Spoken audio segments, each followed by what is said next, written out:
Hi friends, ఎలా ఉన్నారు? So ఇవాళ వీడియోలో మనం విండోస్ 11 అఫీషియల్ అప్డేట్ని మన ల్యాప్టాప్లో ఎలా ఇన్స్టాల్ చేసుకోవాలనేది చెప్తాను. సో ఇది అఫీషియల్ అనమాట. ఇంతకుముందు మనకి లీక్డ్ ఏవో వచ్చాయి కదా, అది కాదు. ఇది అఫీషియల్గా విండోస్ ద్వారానే మనకి అప్డేట్ అయితే వస్తుంది. సో ఏ విధంగా ఉంది, ఫీచర్స్ ఏమున్నాయి అండ్ మనకి ఏం చేంజెస్ వచ్చినాయి అని చెప్పేసి మీకు ఈ వీడియోలో చూపిస్తాను. దానికన్నా ముందే మీకు ఎలా అప్డేట్ చేసుకోవాలో కూడా చూపిస్తాను. చూడండి, నేను కూడా అప్డేట్ చేసుకున్నాను నా ల్యాప్టాప్లో. సో ఇదన్నమాట విండోస్ 11 అయితే. వీడియోని లాస్ట్ దాకా చూడండి. నచ్చితే లైక్ చేయండి, షేర్ చేయండి, కామెంట్ చేయండి.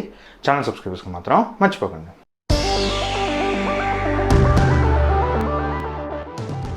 సో ఫ్రెండ్స్, వీడియో స్టార్ట్ చేసే ముందు చెప్తున్నాను, చాలామంది క్వశ్చన్ అడుగుతున్నారు, అందుకని.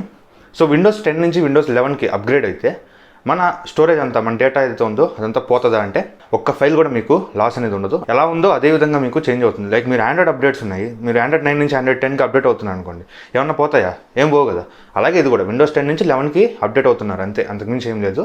ఇది ఒక సిస్టమ్ అప్డేట్ అనుకోండి, ఇంకేం ఆలోచించాల్సిన అవసరం అయితే లేదు. ఫస్ట్ ఆఫ్ ఆల్ ఇంకొక విషయం కూడా చెప్పాలి. సో నేను 4 days బ్యాక్ ఒక వీడియో చేశాను, అందులో మీకు అందరికన్నా ముందు ఎలా అప్డేట్ చేసుకోవాలనేది చెప్పాను.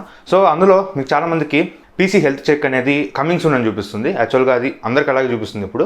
సో దానికి ఏం చేయాలంటే, నేను అంతకుముందు పీసీ హెల్త్ చెక్ డౌన్లోడ్ చేశాను కదా, సో ఆ ఫైల్ని, ఏదైతే నేను డౌన్లోడ్ చేసిన ఫైల్ ఉందో దాన్ని నేను గూగుల్ డ్రైవ్లో అప్లోడ్ చేసి కింద డిస్క్రిప్షన్లో ఇస్తాను. సో అది మీరు క్లిక్ చేయగానే డౌన్లోడ్ అడుగుతుంది. డౌన్లోడ్ క్లిక్ చేస్తే మీకు ఆ పీసీ హెల్త్ చెక్ అనే ఫైల్ డౌన్లోడ్ అవుతుంది.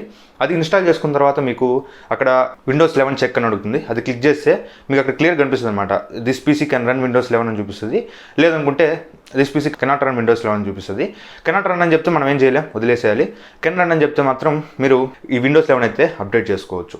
సో ఎలా అప్డేట్ చేసుకోవాలనేది ఈ వీడియోలో చూద్దాం. ఇది కేవలం విండోస్ 10 మాత్రమే వస్తుంది, విండోస్ 7, 8 వాళ్ళకైతే రాదు. చూద్దాం ఫ్యూచర్లో ఇంకేమైనా అప్డేట్స్ తీసుకొస్తారేమో చూడాలి. ఫస్ట్ విండోస్ 10 వాళ్ళు ఏం చేస్తారంటే, సెట్టింగ్స్కి వెళ్ళిన తర్వాత మీకు అప్డేట్ అండ్ సెక్యూరిటీ ఉంటుంది. సో దాన్ని క్లిక్ చేయండి. కింద మనకి విండోస్ ఇన్సైడర్ ప్రోగ్రామ్ అని ఉంటుంది. సో దాన్ని క్లిక్ చేయండి. క్లిక్ చేసిన తర్వాత మీకు కొంచెం లోడ్ అవుతుంది, వెయిట్ చేయండి. లోడ్ అయిన తర్వాత మీకు గెట్ స్టార్టెడ్ అని ఉంటుంది. సో దాన్ని క్లిక్ చేయండి. అక్కడ మనకి రిజిస్టర్ ఉంటుంది, రిజిస్టర్ చేసుకోండి. మీ దగ్గర మైక్రోసాఫ్ట్ అకౌంట్ అయితే ఉండాలి. సో సైన్ అప్ క్లిక్ చేసి I have read terms and conditions అని క్లిక్ చేసి సబ్మిట్ చేయండి. సబ్మిట్ చేసిన తర్వాత కాసేపు లోడ్ అవుతుంది. లోడ్ అయిన తర్వాత లింక్ అండ్ అకౌంట్ అని అడుగుతుంది. లింక్ అండ్ అకౌంట్ క్లిక్ చేసి మీ దగ్గర ఉన్న మైక్రోసాఫ్ట్ అకౌంట్ని అయితే అక్కడ ఎంటర్ చేయండి. సో ఎంటర్ చేసిన తర్వాత అది ఆటోమేటిక్గా లోడ్ అయిన తర్వాత పిక్ యువర్ ఇన్సైడర్ సెట్టింగ్స్ అని అడుగుతుంది. సో పిక్ యువర్ ఇన్సైడర్ సెట్టింగ్స్లో మనకి 3 ఆప్షన్స్ ఉంటాయి, beta, dev and preview channel అని. సో మీరు ఏం చేస్తారంటే దేవ్కి పెట్టుకోండి. దేవ్ ఛానల్కి ఆల్రెడీ అప్డేట్ వచ్చింది, నేను చేసింది కూడా దేవ్ ఛానల్ అనమాట. సో మీరు బగ్స్ గురించి ఏం భయపడాల్సిన పని లేదు. చిన్న చిన్న బగ్సే, అవి మీకు చూపిస్తాను, లాస్ట్లో చూపిస్తాను ఏం బగ్స్ అనేది. సో మీరైతే దేవ్ ఛానల్ పెట్టేసుకొని, అంటే ఇది చేయాలంటే మీకు ఏంటంటే మీ విండోస్ అనేది అప్ టు డేట్ ఉండాలి. అంటే మీకు ప్రీవియస్గా ఏమన్నా అప్డేట్స్ ఉంటే అవన్నీ చేసుకోండి ఫస్ట్. అవన్నీ చేసుకొని విండోస్ అప్ టు డేట్ ఉంటేనే మీకు ఈ దేవ్ ఛానల్ అప్డేట్ అయితే వస్తుంది, లేకపోతే రాదనమాట.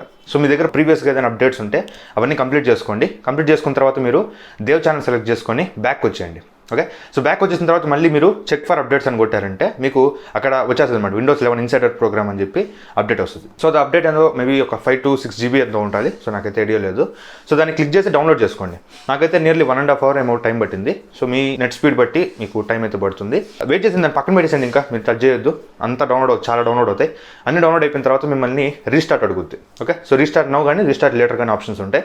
రీస్టార్ట్ నౌ క్లిక్ చేయగానే మీకు రీస్టార్ట్ అవుద్ది. ఒక 5 నిమిషాలు అలా పక్కన పెట్టేయండి, నీట్గా అదే సెట్ అవుద్ది. మీరు ఏమి గెలకబాకండి. ఛార్జింగ్ కనెక్ట్ చేసి ఉంచండి, మళ్ళీ ఛార్జింగ్ అయిపోతే ఇబ్బంది అవుద్ది. ఛార్జింగ్ కనెక్ట్ చేసి మీరు ఈ ప్రాసెస్ అంతా చేయండి. 5 minutes అయిపోయిన తర్వాత విండో యానిమేషన్స్ నుంచి ఎవ్రీథింగ్ మీకు చేంజ్ అయిపోద్ది.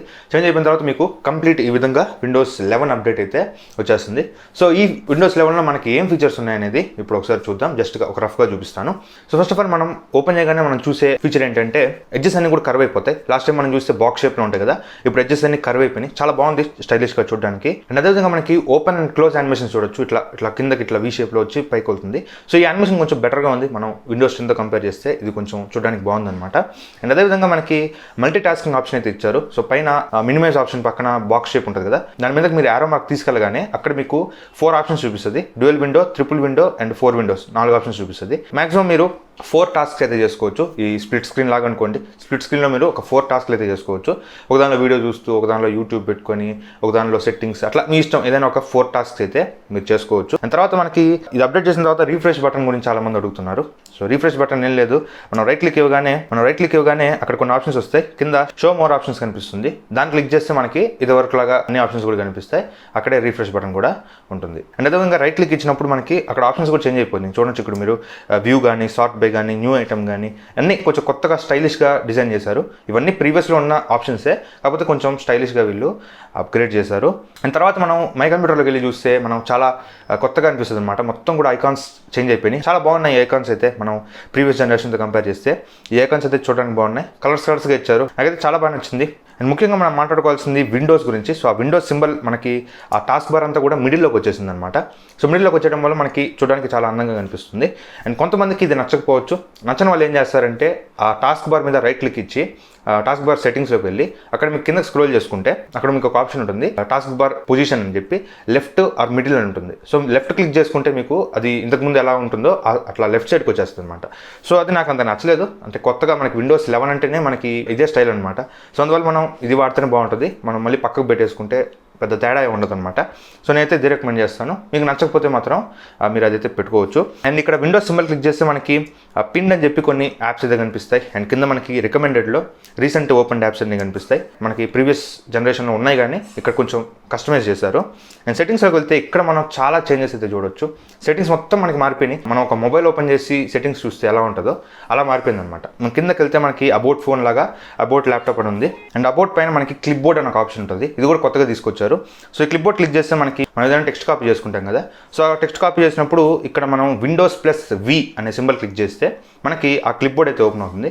ఇక్కడ మనకు చాలా ఆప్షన్స్ ఉన్నాయి. ఎమోజీస్, జిఫ్స్ ఇట్లాంటి ఫైల్స్ అన్ని ఆప్షన్స్ అయితే ఉన్నాయి. సో ఇక్కడ నుంచి మీరు చాటింగ్ చేస్తున్నప్పుడు ఈ స్టిక్కర్స్ అనేవి యూజ్ చేసుకోవచ్చు, ఎమోజీస్ యూజ్ చేసుకోవచ్చు. సో ఒక మంచి ఫీచర్. అండ్ లాస్ట్లో మనకి క్లిప్ బోర్డ్ ఆప్షన్ కూడా ఉంది. సో క్లిప్ బోర్డ్లో మనం ఎన్ని సేవ్ చేసుకున్నా, ఎన్ని కాపీ చేసుకున్నా కూడా అన్ని 1 by 1 ఇక్కడ సేవ్ అయిపోతాయి. సో మీరు ఎప్పుడు కావాలనుకుంటే అప్పుడు వీటిని ఓపెన్ చేసి పేస్ట్ చేసుకోవచ్చు. సో ఒక మంచి ఆప్షన్. అండ్ అదేవిధంగా పర్సనలైజేషన్లో మనకి కొన్ని థీమ్స్ అయితే ఇచ్చారు. సో ఈ థీమ్స్ కూడా చాలా బాగున్నాయి, ఒకసారి మీరు ట్రై చేయొచ్చు. అండ్ అదేవిధంగా మనకి డ్యూయల్ విండో ఆప్షన్ అయితే ఇచ్చారు. సో ఇక్కడ మీకు సెర్చ్ సింబల్ పక్కన మనకు ఒక సింబల్ అయితే ఉంటుంది, డ్యూయల్ విండో సింబల్. సో దాన్ని క్లిక్ చేసుకుంటే మనకి డ్యూయల్ డెస్క్టాప్ మోడ్ అయితే వస్తుంది. అంటే ఎన్నైనా, డ్యూయల్ అనే కాదు, ఎన్నైనా మీరు డిఫరెంట్ డెస్క్టాప్స్ అయితే క్రియేట్ చేసుకోవచ్చు. అంటే ఒకదానికి ఒకటి స్విచ్ అవ్వచ్చు. ఒకదానిలో మీరు యూట్యూబ్ చూస్తున్నారు అనుకోండి, సడన్గా మీరు స్విచ్ అవ్వాలనుకుంటే ఆ ఆప్షన్ క్లిక్ చేస్తే మీరు వేరే విండోకి అయితే వచ్చేస్తారు, వేరే డెస్క్టాప్లోకి వస్తారు. సో ఇది ఒక మంచి ఫీచర్, నాకైతే చాలా బాగా నచ్చింది. అండ్ టాస్క్ బార్లో కూడా మనకి ఆ వైఫై కనెక్షన్ దగ్గర కొన్ని ఆప్షన్స్ అన్ని మొత్తం కస్టమైజ్ చేశారు. చూడడానికి అయితే చాలా బాగుంది, నాకైతే చాలా బాగా నచ్చింది. ఒకసారి మీరు డౌన్లోడ్ చేసుకోండి, డౌన్లోడ్ చేసి చూస్తే మీకు క్లారిటీ అయితే వస్తుంది. సో బగ్స్ గురించి చెప్పా కదా. సో నేను రాత్రి డౌన్లోడ్ చేశాను, ఈరోజు ఒక 5 hours ఏమో వాడాను. సో ఈ 5 hours నేను అబ్జర్వ్ చేసిన కొన్ని బగ్స్ ఏంటంటే, సిస్టమ్ కొంచెం స్లో ఉంది. బ్రైట్నెస్ మనం ఇంక్రీజ్ చేసిన తర్వాత డిక్రీజ్ చేసేటప్పుడు అది ఒక్కసారిగా డిక్రీజ్ అవ్వట్లేదు. సో చిన్నగా స్టెప్ బై స్టెప్ అలా క్రాక్ అవుతూ డిక్రీజ్ అవుతుంది. సో ఇది ఒక బగ్ అయితే నోటీస్ చేశాను. అండ్ పర్సనలైజేషన్లో మనకి కలర్స్లోకి వెళ్తే అక్కడ మనకి డార్క్ థీమ్ ఉంటుంది. సో డార్క్ థీమ్ నుంచి లైట్ థీమ్కి కానీ, లైట్ థీమ్ నుంచి డార్క్ థీమ్కి కానీ కన్వర్ట్ అవుతుంటే మనకి అక్కడ అంతా ఫ్రీజ్ అయిపోతుంది అనమాట. ఒక సెకండ్ సిస్టమ్ అంతా ఫ్రీజ్ అయిపోతుంది. అండ్ సెట్టింగ్స్ ఆప్షన్ కూడా మాయమైపోతుంది. ఇక్కడ చూడొచ్చు, సెట్టింగ్స్ ఆప్షన్ మైనస్ చేస్తే అది కనపడట్లా, దాన్ని డబుల్ ట్యాప్ చేసినా కూడా అసలు ఓపెన్ కావట్లేదు, మాయమైపోతుంది. ఇది ఒక బగ్ అయితే ఉంది. అప్డేట్ అయిపోతాయి, ఇవన్నీ కూడా అప్డేట్స్లో ఫిక్స్ అయిపోతాయి. మీరు దీనికోసం భయపడి అప్డేట్ చేయకుండా అయితే ఉండొద్దు. అండ్ మీకు ఇంకా రావాలి, మైక్రోసాఫ్ట్ స్టోర్లో యాప్స్ తీసుకొస్తున్నారు కదా, అది ఇంకా ఫుల్ ఫ్లెడ్జ్డ్గా తీసుకురాలేదు, అన్ని కూడా తీసుకొస్తారు. చిన్నగా 1 by 1 అప్డేట్ అయితే తీసుకొస్తారు. సో మీకు అర్జెంట్గా విండోస్ 11 ఎక్స్పీరియన్స్ చేయాలి అనుకుంటే మీరు దేవ్ ఛానల్ పెట్టేసుకొని ఎక్స్పీరియన్స్ చేయొచ్చు. చాలా బాగుంది, నాకైతే అంతగా ఇష్యూస్ ఏం లేవు. సో ఇది ఓవరాల్గా విండోస్ 11తో నా ఎక్స్పీరియన్స్ అయితే. సో ఈ విధంగా మీరు మీ ల్యాప్టాప్లో కూడా విండోస్ 11ని ఇన్స్టాల్ చేసుకోవచ్చు. సో ఇంకేదైనా డౌట్స్ ఉంటే మాత్రం ఖచ్చితంగా కామెంట్స్లో చెప్పండి, నేనైతే మీకు రిప్లై ఇవ్వడానికి ట్రై చేస్తాను. So thank you friends for watching video మీకు నచ్చితే లైక్ చేయండి, షేర్ చేయండి, కామెంట్ చేయండి, ఛానల్ సబ్స్క్రైబ్ మాత్రం మర్చిపోకండి. Thank you friends for watching bye, జై హింద్.